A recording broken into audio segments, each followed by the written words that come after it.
Hello বন্ধুরা, কেমন আছো সবাই? আশা করছি সকলে ভালো আছো। প্রিয় বন্ধুরা, আজকে তোমাদের জন্য নিয়ে এলাম আরও একটি নতুন গল্প। আশা করছি তোমাদের দাঁড়িয়ে যাবে, তাই ভিডিওটা শুরু থেকে শেষ পর্যন্ত দেখো। আমি আরমান, থাকি ঢাকার মহাখালীতে। আমার জীবনে ঘটে যাওয়া সম্পূর্ণ সত্যি কাহিনী আজ আপনাদের সামনে তুলে ধরছি। এখানে এক ফোঁটাও মিথ্যে নেই, সম্পূর্ণ ঘটনা বলবো। তাই প্রথমে একটু বোরিং লাগতে পারে, কিন্তু আসল সময়ে আপনি ব্যস্ত হয়ে পড়বেন খুশিতে। তাই মন দিয়ে পুরোটা দেখুন। আমার পরিবারে আমি আর আপু ছাড়া কেউ নেই। কেউ নেই বলতে আমাদের বাবা আছে, কিন্তু মা মারা গেছে আমার 11 বছর বয়সে। মা মারা যাবার পর বাবা আবার বিয়ে করেন। রাজশাহী শহর থেকে অনেক দূরে একটা গ্রামে আমাদের বাসা ছিল। বাবার বিয়ে আমাদের ভালো লাগেনি, তাই তখনই আপু আমায় নিয়ে ঢাকা চলে আসে। আপু একটি প্রাইভেট হাসপাতালে একজন ডক্টর। ডক্টর বলে আমরা বেশ ভালোভাবে থাকি। আমিও আপু। আমার আপু খুবই সাদামাটা সাদাসিধে ধরনের, প্রচুর বুদ্ধিমতী মেয়ে। ও বলতে ভুলেই গেছি, আমার বয়স 22 আর আপুর 29। আপু আমায় মা বাবার আদর দিয়ে বড় করেছে, সবসময় আগলে রেখেছে। তো ঘটনার সূত্রপাত হয়েছে খুবই নাটকীয়ভাবে। আমি ইন্টার শেষ করে বর্তমানে মেডিকেল বিএসসি করছি। আপুর যোগাযোগ থাকায় আপুর হাসপাতালেই সুযোগ পেয়েছি আমি। আপুর সাথে গাইনি ও প্রসূতি ওয়ার্ডে আমি ইন্টার্নি করছি। আমি সেখানে একমাত্র ছেলে। আপুর জন্য হয়েছে এসব আর কি। আপুর চোখের সামনে রাখতে পেরে আপু খুব খুশি। আপু আমায় খুব আগলে রাখে, কখনো দূরে যেতে দেয় না, ঘোরাঘুরি তেমন করতে দেয় না। একটা সময় মনে হতো আপুকে ফেলে যাই, কোথাও একা ছাড়ে না। কিন্তু আপু আমায় সব ভুলিয়ে দেয় তার আদরে। সারাদিন শেষে এসে বাসায় এসে যখন মনে পড়ে আপু ছাড়া আমার আর কেউ নেই, তখন আপুকে ছাড়া কিছুই ভাবতে পারি না জীবনে। আমার আপু সাধারণ পোশাকি মেয়ে, বাংলাদেশি মেয়ে হিসেবে থ্রিপিচুই পরে। মাঝে মাঝে সালোয়ার বাদ দিয়ে টাইস পরলেও ওড়না ছাড়া কখনো থাকে না। চশমা পরে আপু।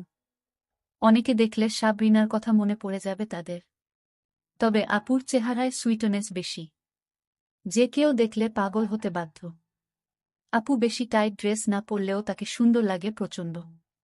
তো ঘটনা খুব ধীর স্বভাবের ঘটে আমার জীবনে। কথায় আছে ভালো জিনিস দেরিতেই আসে।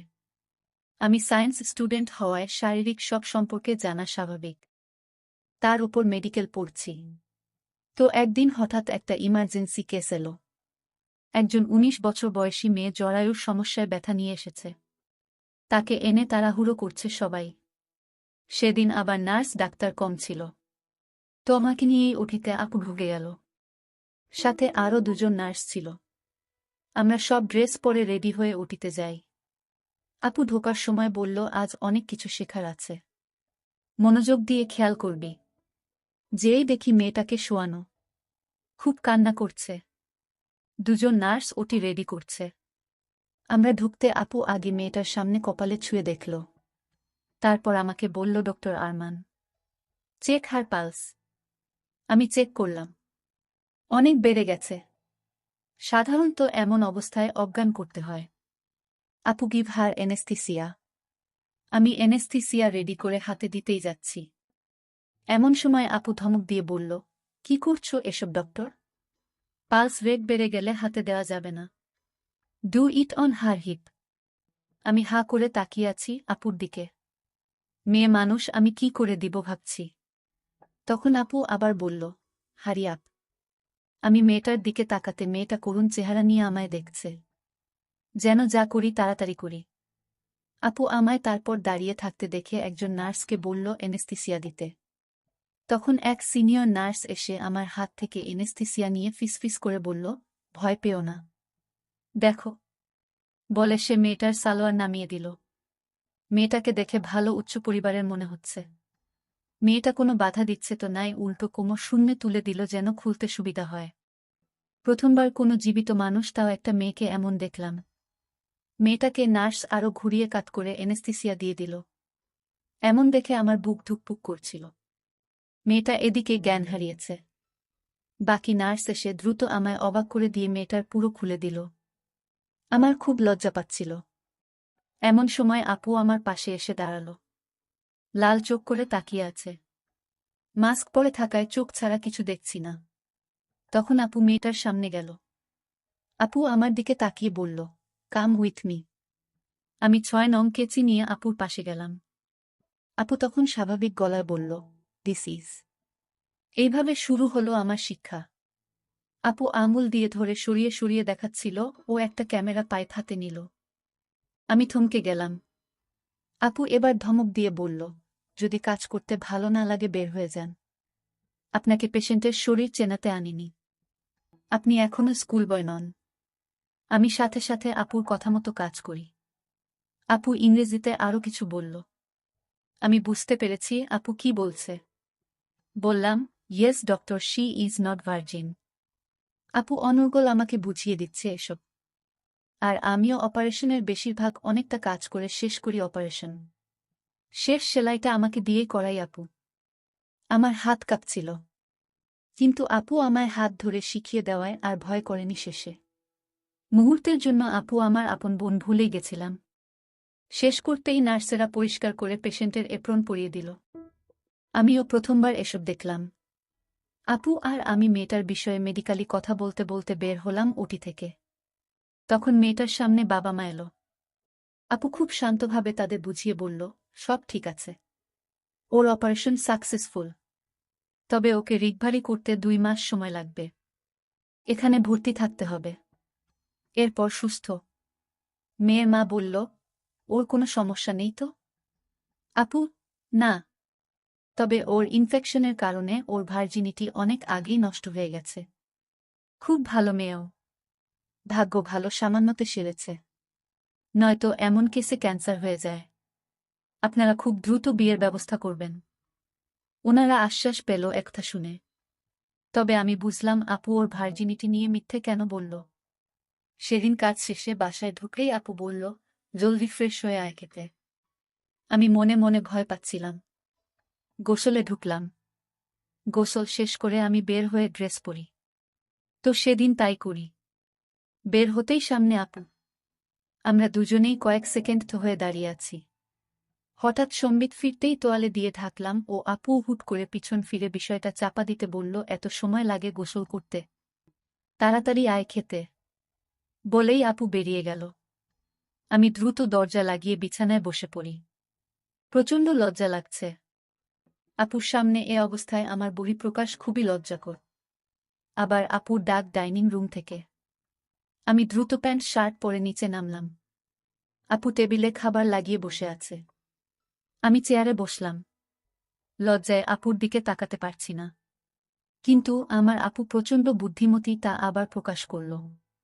এই বিষয়টা ভোলাতে বলল, অতীতে এমন খামখেয়ালি হলে সমস্যা হবে। এমন করলে চলবে না। আজ এমন করলি কেন বলতো? আমি কোনো কথা বলছি না ভয়ে। আপু, একটা কথা জিজ্ঞেস করছি। আমি সরি আপু। আগে কখনো ওটিতে ঢুকিনি।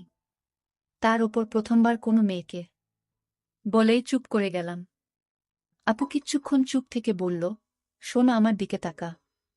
আমি তাকালে আপু খুবই স্নেহময় হয়ে বলল, শোনো, পেশেন্ট কখনো ছেলে বা মেয়ে হয় না। যখন তুই ডাক্তার তখন তোর সামনে জাস্ট একটা বড়ি।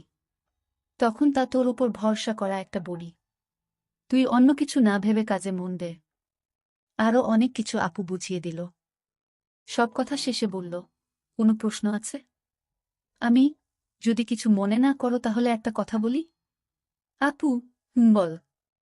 আমি মেয়েটার বাবা মাকে মিথ্যে কেন বললে আপু? আপু মুচকি হেসে বলল, মেয়েটা প্রচণ্ড ভয়ে ছিল। এমনিতেই জরায়ুর মতো বড় সমস্যা।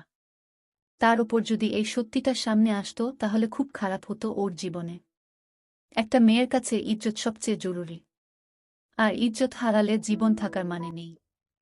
সমাজে অবহেলিত, বাবা মার অসম্মান, বিয়ে না হওয়া, আরও কত সমস্যা।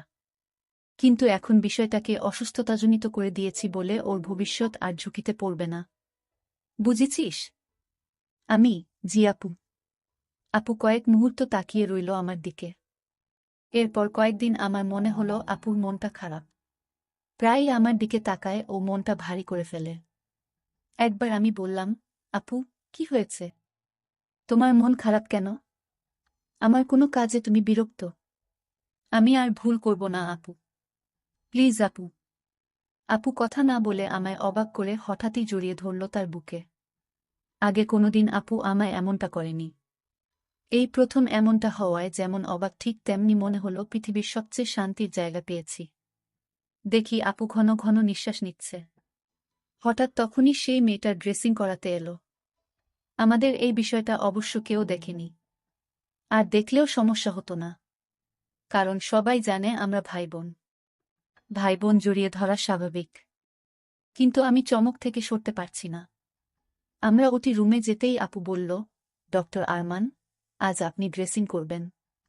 Prepare for dressing. আমি আপুকে আর কষ্ট দিতে চাই না বলে মন ঠান্ডা করে রেডি হয়ে শুরু করলাম। একদম প্রফেশনালি মেয়েটার সামনে গেলাম। মেয়েটা আপুর দিকে তাকালো। আপু বলল, he is a doctor. No problem. ডাক্তারের কাছে লুকানোর কিছু নেই। আপুর মন মতো কাজ করলাম ও একটা ভুলও করলাম না। সব শেষে মেয়েটা আপুকে বলল, ডক্টর আপনার সাথে একটা গোপনীয় কথা ছিল। আপু আমি জানি কি বলবে। রোগের কারণে বিষয়টা চাপা দেয়া গেছে। এমন অনৈতিক কাজ আর করো না। আর প্রোটেকশন ব্যবহার খুবই জরুরি। মেয়েটা আপুর হাত ধরে ধন্যবাদ জানাল। এরপর দিন মেয়েটার ড্রেসিং আমিই করিয়েছি। হঠাৎ মেয়েটার নজর খেয়াল করলাম সে আমায় দেখছে। আমি আপুকে বললাম, আমি আর মেয়েটার ড্রেসিং করতে চাই না। আপু, কেন? আমি এমনি। আপু শুনে খানিক বিরক্ত হয়ে আমার দিকে তাকিয়ে মুচকি হেসে বলল, আচ্ছা আমি দেখছি। পরদিন থেকে আর মেয়েটার ড্রেসিং আমি করিনি। সাধারণত আমার ডিউটি ক্লাস সকাল 10টা থেকে। আপু আমার আগেই 8টায় যায়। তো হঠাৎ একদিন সকালে আমি হাসপাতালে গিয়ে আপুকে দেখে চমকে যাই। কারণ আপু আজ এক ভিন্ন নারী হয়ে আমার সামনে প্রকাশিত। আপু টাইট ফিটিং একটা সাদা থ্রি-পিস পরা, যার কামিজ আপুর সচরাচর পরা কামিজ থেকে অনেক টাইট। আর সাথে সাদা টাইট টাইস পরেছে। আপুকে দেখে কখনোই আমি খারাপ কিছু মনে আনিনি বা আসেওনি। কিন্তু হঠাৎ আপুকে এই লুকে দেখে বুকে অজানা এক তীব্র কৌতূহল হতে লাগল। কেন জানি না, শুধু আপুর দিকেই চোখ চলে যাচ্ছে আমার। আশেপাশের সবাই আপুকে নজরে চেখে চলেছে। পুরুষদের সামনে থাকার সময় আপুর ঝুঁকে আসার সময় বুকের দিকে তীক্ষ্ণ দৃষ্টি নিয়ে তাকায়। আমার এই বিষয়টা মোটেও ভালো লাগল না। মনটা খারাপ হয়ে গেল। বাসায় এসে আমি আপুর সাথে কথা না বলেই রুমে গিয়ে শুয়ে পড়ি। রাতে খেতে ডাকলে আমি কোনো কথা না বলে খেয়ে চলে আসি রুমে। এদিকে আপুও এমনই ড্রেস নিয়মিত পরতে লাগল। আপুর প্রতি কারো খারাপ নজর আমায় কেমন একটা রাগী করে তোলে। জ্বলন হয় বুকে। এমন চলতে চলতে হঠাৎ একদিন দেখি আপু আমায় আরও অবাক করে দিল। আপু এত টাইট কামিজ ও টাইস পরেছে যে বিগত কয়দিন তা কিছুই ছিল না। আমার বুকে অজানা এক ভালোলাগা কাজ করছিল। বারবার আপুর দিকে চোখ যাচ্ছিল। আমি কয়েকবার মনকে বোঝাতে চেয়েছি যে আমার বোনকে এভাবে দেখা যাবে না। কিন্তু চোখ সরে না। কিন্তু অন্যরা এমন নজর দেয় আমার বুক ফেটে যায়। তাই আমি খুব কষ্ট পাই। তো সেদিন বাসায় আসার পর আমি খেয়ে রুমে চলে যাই। কিছুক্ষণ পর দরজায় নক করল। আমি দরজা খুলতেই আপু। আমি মাথা নিচু করে আছি। আপুকে রে, কি হয়েছে তো? আমি কোনো কথা বললাম না। আপু আমাকে নিয়ে বিছানায় বসালো ও পাশে বসল। আপু সমস্যা কি? কদিন ধরে মনমরা মনে হচ্ছে। আমি কিছু না আপু। আপু কিছু তো একটা হয়েছে। আপুকে বলবি না? আমি কেমন যেন ভয়ডরহীন হয়ে বলতে লাগলাম। আমি তোমার দিকে সবাই কেমন খারাপভাবে তাকায়। আমার এটা ভালো লাগে না। আপু অনেকখানি বিস্মিত হয়ে বলল, মানে? আমি এই যে কদিন ধরে তুমি একটু ভিন্ন পোশাকে আছো। সবাই হাঁ করে তাকিয়ে থাকে খারাপ নজরে। আমার ভালো লাগে না। আপু মুচকি হেসে বলল, এটা তোর সমস্যা। কেন তোর এই ড্রেসে আমায় দেখতে বাজে লাগে? আমি না তো। আমি তো তা বলিনি আপু। তোমায় সব পোশাকেই দারুণ লাগে। কিন্তু হঠাৎ এমন দেখে আমার একটু অদ্ভুত লাগছে। আপু তাহলে বাজে মেয়ে মনে হচ্ছে? আমি ছি। কি বলছো এসব আপু? তুমি আমার মা, বাবা, বোন সবকিছু। তোমায় আমি বাজে কেন মনে করব? আর পোশাকের স্বাধীনতা সবার আছে। আমি শুধু আপু আমার দিকে একটু এগিয়ে এসে গা ঘেঁষে বসল। হাতের ওপর হাত রেখে বলল, শোনো পাগল ছেলে, আমি জানি তুই আমায় খারাপ ভাবিস না।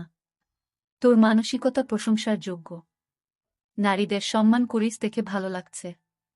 শোনো একটা কথা, যে যেভাবে তাকাক তাতে সমস্যা নেই। আচ্ছা বলো, তোর কোনো নায়িকা বেশি পছন্দ? আমি লজ্জা পেলাম। আপু বলল, লজ্জার কিছু নেই। আমি কেট উইন্সলেট। আপু মুচকি হাসল প্রথমে, তারপর বলল, গুড চয়েস। আমারও। আমার দুজনের মিল আছে। তাহলে শোনো, যখন তার মুভি দেখিস, ফলো করিস, তখন কি তার সৌন্দর্য ভালো লাগে না? বিউটি ও হট লুকে যখন মুভি করে বা সোশ্যাল মিডিয়ায় আসে তখন ভালো লাগে না? আমি কিভাবে উত্তর দিব বুঝতে পারছি না। তখন আপু অভয় দিয়ে বলল, লজ্জা পাবি না। আমি তোর বোন। বোনের কাছে সব বলা যায়। আমি ভালো লাগে। আপুই তাই। সবার কাছেও এমন। একটা মেয়ে যখন হট লুকে প্রকাশ পায় মানুষ তো তাকাবেই। তাই বলে কতজনের তাকানো থামাবি? আর মানুষ সেটাই দেখে যেটা দেখার মতো, যা সুশ্রী বা বিশ্রী। এখন আমি তোর কাছে বিশ্রী বা সুশ্রী এটা তুই জানিস। আমি না আপু। তুমি দুনিয়াবি সবচেয়ে সুন্দরী। আমার পরি তুমি আপু। আপু তাই নাকি? এবার খুশি? আমি খুব খুশি। আপু তাহলে আপুকে একটা মিষ্টি হাঁক দে। বলল, তুই কখনো রাগ করে মনোমরা হয়ে থাকবি না। আমার ভালো লাগে না। তুই আমার জীবনের সবকিছু। তোর জন্যই আমি এত কিছু করছি। তোর কোনো সমস্যা হলে কিছু লাগলে আমায় বলবি।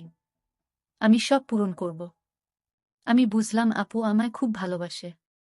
ইদানিং আমায় বকেও না, খুব আদর করে। আর এই আলাপচারিতায় আমি আপুর অনেকখানি কাছে চলে এসেছি। এদিকে আমার মনে এক অনাকাঙ্ক্ষিত ইচ্ছে জেগে উঠল। বুঝলাম না কেন। আপু, এখন ঘুমা। কাল একটা অপারেশন আছে। আমি আচ্ছা। আপু চলে যাচ্ছে।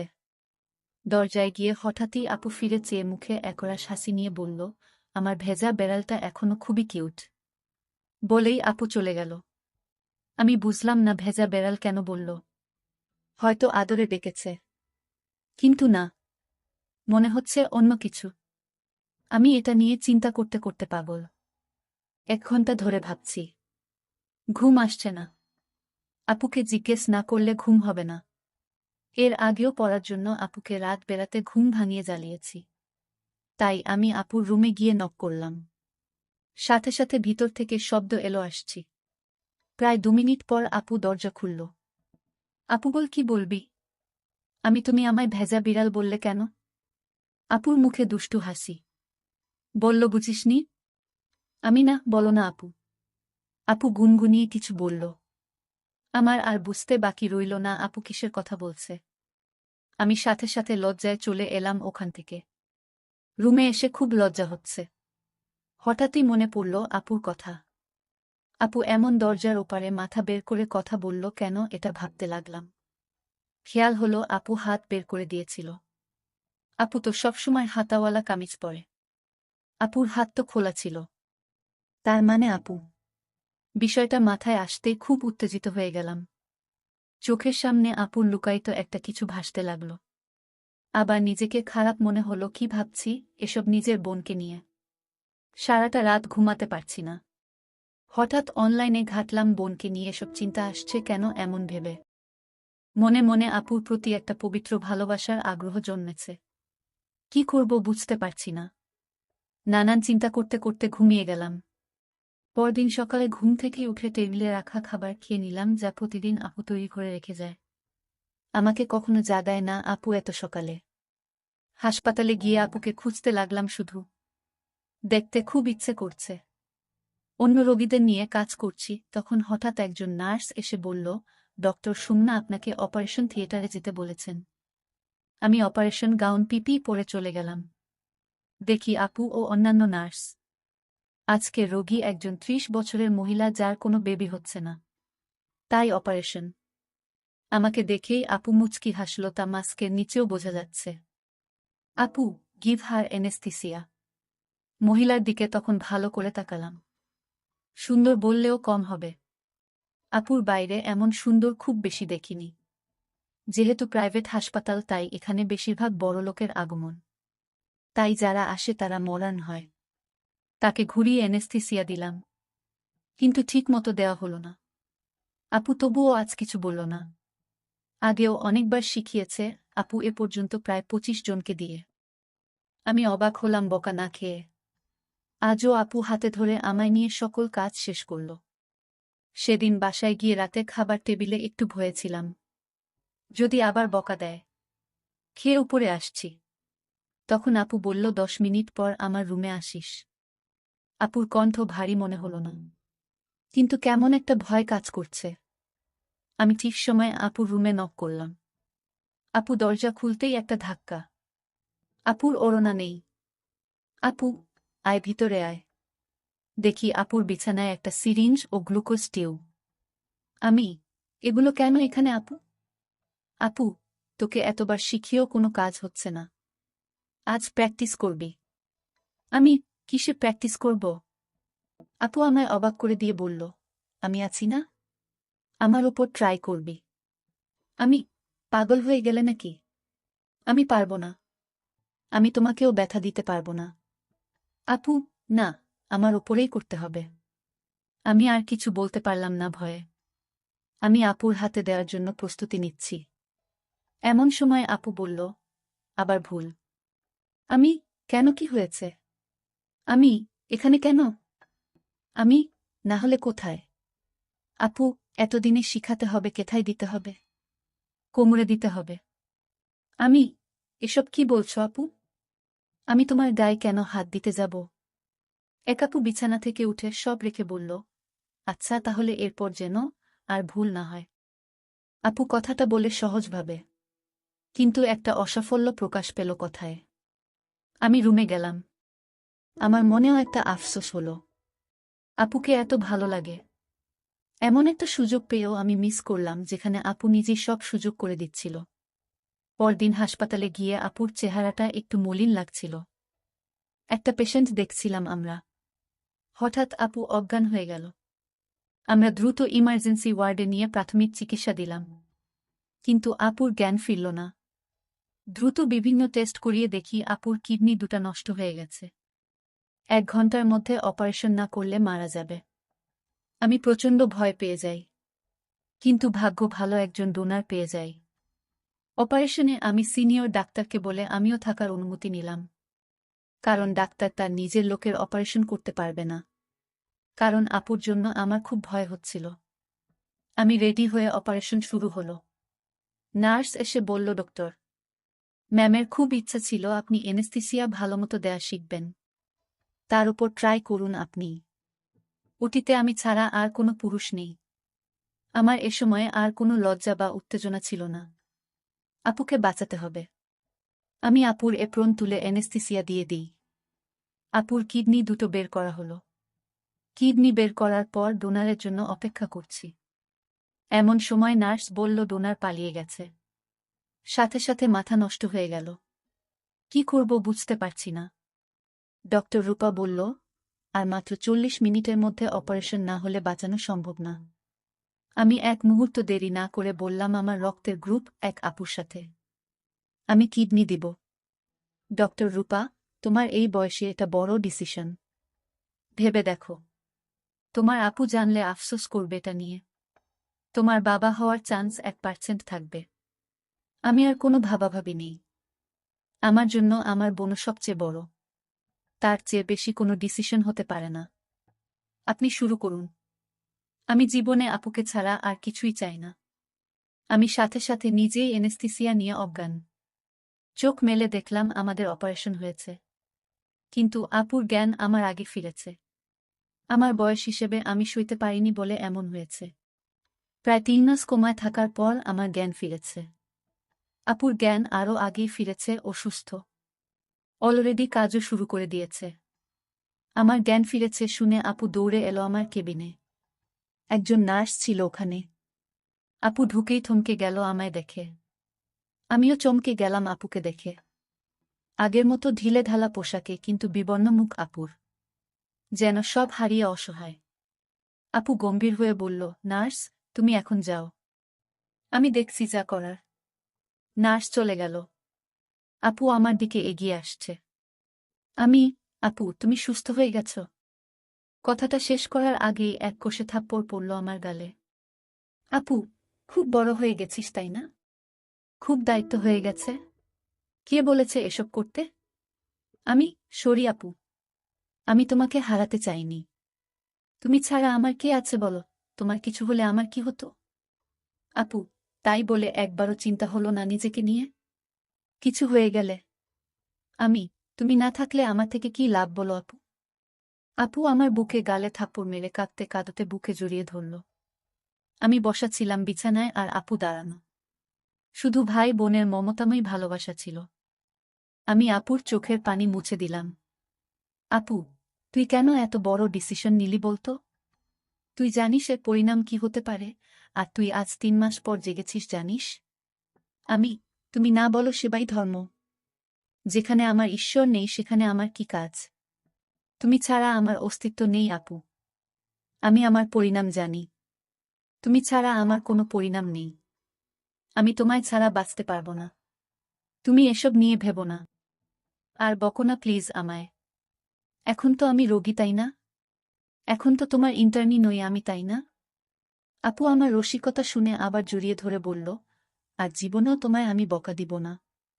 আর কোনো দিন তোমায় কষ্ট পেতে দিব না আমি কথা দিলাম। আমি, আরে আপু আমি মজা করছিলাম। সিরিয়াস হয়ো না। আপু আমার হাত ধরে সিরিয়াস হয়ে জলজল চোখে বলল, কিন্তু আমি সিরিয়াস। তোমার জীবনে আমি বেঁচে থাকতে কোনো কষ্ট হবে না আমার ভাই। তুমি আমার সবকিছু। তোমার কিছু হলে আমি বাঁচতে পারব না। আমায় বাসায় আনা হলো। আপু লিভ নিল যতদিন সুস্থ না হয় তার জন্য। হঠাৎ খেয়াল পড়ল একদিন যে আপুর শরীরে বিন্দুমাত্র পরিবর্তন হয়নি। এখনো সেই রকমই সৌন্দর্য আপুর, কিন্তু চেহারায় চিন্তায় মলিন। তো একদিন আপু বাসায় কাজ করছিল তখন ডাকলাম। আমি সোফায় বসা। সুন্দর হাঁটতে চলতে পারি ও সুস্থ প্রায়। আপু আমার কাছে এলে আমি আপুর হাত ধরে বসালাম পাশে। আমি বললাম আপু কিছু মনে না করলে একটা কথা বলতাম। আপু আমার চোখের দিকে তাকিয়ে সব বুঝে গিয়েছিল। আপু নিজের মুখটা আমার দিকে এগিয়ে আনতে থাকল। আমরা ভাই বোনের সম্পর্ক ভুলে গেলাম। মেতে উঠলাম সেই অপবিত্র